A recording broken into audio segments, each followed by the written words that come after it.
Let me share with you a story, and there's an important lesson hiding in this story. I met a woman in a networking group. She was endorsed by people I trust. She had a solid reputation. I looked her up afterwards. She was doing some interesting things with short form video, CapCut, TikTok, creative edits. Enough that I followed all her links. I even found her on Fiverr. She was doing low cost gigs. I was actually trying to pay her more than what she was asking, but there was no way to contact her directly. So at the next meeting, I told her I was interested in learning more, not to be coached by her, not to debate strategy. I simply thought, she knows some things I don't know. Maybe she could help me or my assistant. I was thinking about hiring her. She scheduled a call, then things got strange.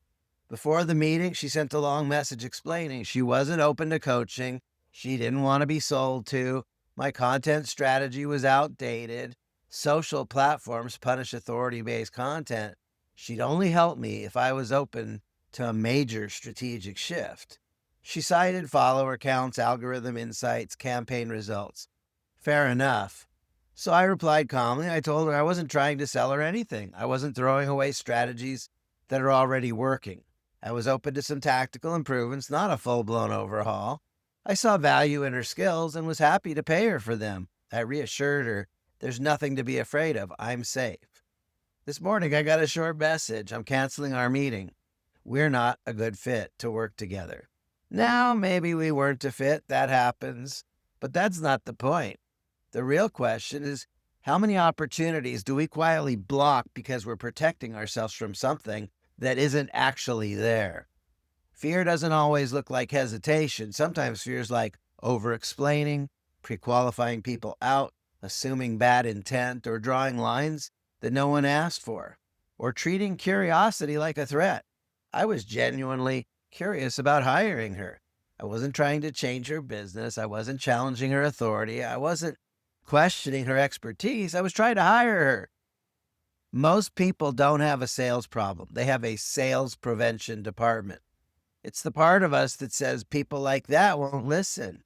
They'll want to control the process. They're probably not a good fit. I need to protect my boundaries. And sometimes the sales prevention department is right. But sometimes it's just fear wearing the costume of discernment. Here's the paradox.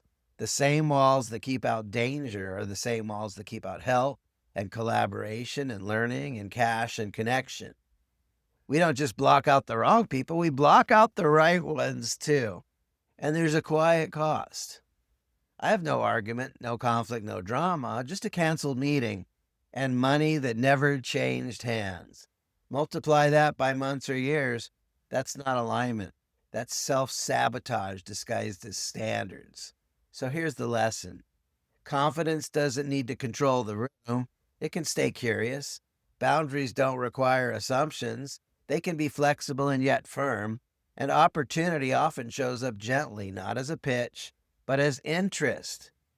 If everyone who approaches your business feels like a threat, you may not be protecting your time. You might be protecting your fear.